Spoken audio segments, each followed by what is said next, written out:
अगर आप बड़े शहरों या तरक्की याफ्ता मुल्कों मसलन कनाडा, अमेरिका या यूरोप में ज़िंदगी गुजारने वाले इंसानों का मुशाहिदा करें तो शिद्दत से ये बात महसूस होती है कि जो लोग बज़ाहिर कदावर, तालीम याफ्ता या पेशा वराना एतबार से कामयाब दिखाई देते हैं, वो अंदर से हैरत अंगेज़ तौर पर छोटी, मुंतशिर और तन्हा हैसियत का शिकार होते हैं। उनकी इंसानियत सरमायादारी ने एक ऐसी शक्ल में ढाल दी है जिसमें ताल्लुक़, हमदर्दी या खैर मशरूत मेलजूल वक्त का ज़िया समझा जाता। मौजूदा सरमायादाराना तमद्दुन में रहते हुए जो कैफियत एक हसास और बाशऊर इंसान को घेर लेती है, वो महज ज़ाती एहसास महरूमी या किसी नफ्सियाती खलिश का मसला नहीं, बल्कि ये कैफियत एक इज्तिमाई व तारीख़ी बुहरान की अलामत है। एक ऐसा बुहरान जो इंसान की हैसियत, इसकी समाजी मौजूदगी और इसकी बुनियादी इंसानी कद्र की मसख़ा शुदा शक्ल से जन्म लेता है।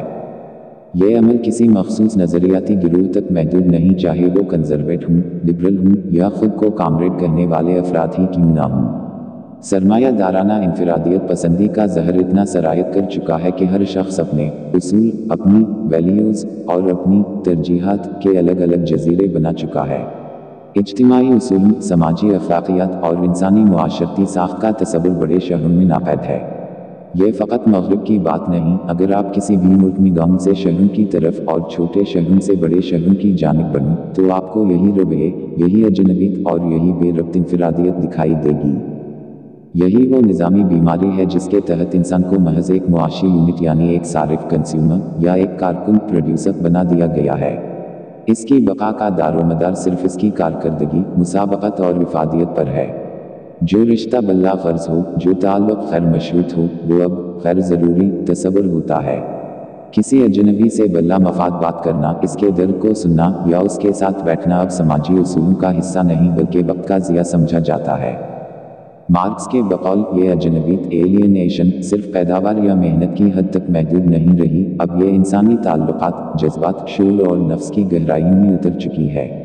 शहरी ज़िंदगी में इंसान जितना बड़ा दिखाई देता है, वो अंदर से इतना ही छोटा, तन्हा और बेमकसद महसूस करता है।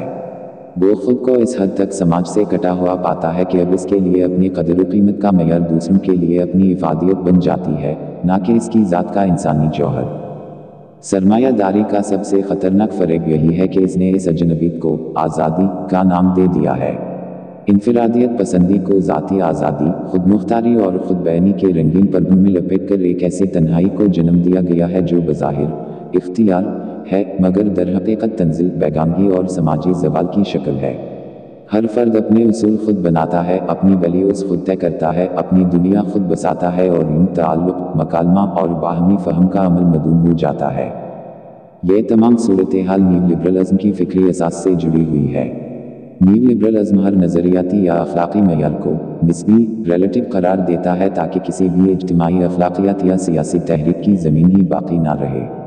अफराद को इस कदर उलझा दिया जाता है कि वो ना सिर्फ इज्तिमाई तहरीक का हिस्सा बनने से कासिर होते हैं, बल्कि इन्हें इसकी ज़रूरत का शऊर भी नहीं रहता। नतीजतः बज़ाहिर तरक्की याफ्ता शहर बेरूह मुआशरों में बदल जाते हैं, जहाँ रिश्ते मिट जाते हैं, ताल्लुकात मर जाते हैं और मोहब्बत एक गैर मुनाफा बख्श अमल में बदल जाती है। ऐसी सूरत हाल में सवाल ये पैदा होता है कि क्या सिर्फ शऊर रखना काफ़ी है? क्या सिर्फ तज्ज़िया करना या सच्चाई को जान लेना कोई तब्दीली ला सकता है? नहीं, शऊर बज़ात खुद एक इनक़िलाबी अमल है, लेकिन अगर वो शऊर अमल, तंज़ीम और मुज़ाहमत में ढल ना सके तो वो महज एक चीख बनकर रह जाता है। इनक़िलाबी तारीख़ यही बताती है कि निज़ाम सिर्फ उस वक्त बदले जा सकते हैं जब फ़र्द तन्हाई से निकलकर इज्तिमाई शऊर का हिस्सा बने, जब वो अपने दर्द को सिर्फ अपनी ज़ात से नहीं बल्कि पूरी इंसानियत के इस्तेहसाल से जोड़े, जब वो उस हकीकत को समझे कि इसकी थकन इनफरादी नहीं बल्कि आलमी मजदूर तबके की मुश्तरका थकन है, वो थकन जो सरमायादारी ने मशीनों की सूरत में हम पर मुसल्लत की है।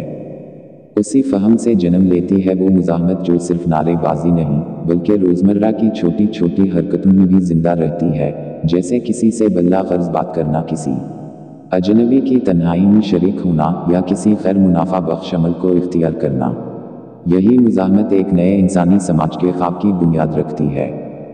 ये मुज़ाहमत महज जज्बाती रद्दमल नहीं बल्कि एक शऊरी, अखलाकी और नज़रियाती फ़ैसला है कि हम इस निज़ाम को तस्लीम नहीं करते जो इंसान से इसकी इंसानियत छीन लेता है। यही मुज़ाहमत हमें लिखने पर मजबूर करती है, बोलने पर आभारती है और जोड़ने पर आमादा करती है।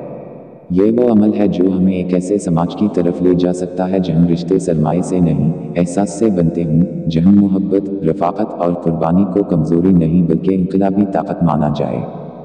میں کسی حتمی حل کا دعویٰ نہیں کر رہا بلکہ میرا کہنے کا مقصد اس شعور کو زندہ رکھنا ہے جو ہمیں اس نظام کے خلاف کھڑا ہونے کی ہمت دیتا ہے، جو ہمیں یاد دلاتا ہے کہ انسانی رشتوں، اجتماعی اقدار اور جذباتی ہم آہنگی کا زوال جدیدیت کی قیمت نہیں بلکہ سرمایہ داری کا انجام ہے، اور جو انسان یہ قیمت چکا رہا ہے اسے یہ حق حاصل ہے کہ وہ اس نظام سے انکار کرے۔